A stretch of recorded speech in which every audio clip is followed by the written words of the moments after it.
מחזיק יד ישר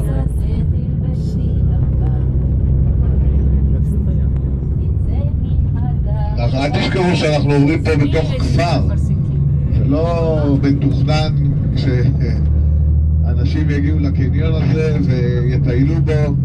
אז הבתים נבנו קצת לפני, וכשהגיעו אוטובוסים, תראו גם בהמשך, עוד מעט נהיה שמאלה, אנחנו פונים הנה עכשיו הסתבכנו.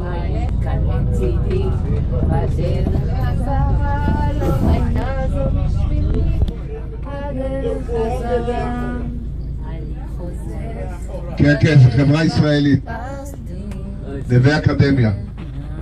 הנהג לא, אבל החברה רוצה כנראה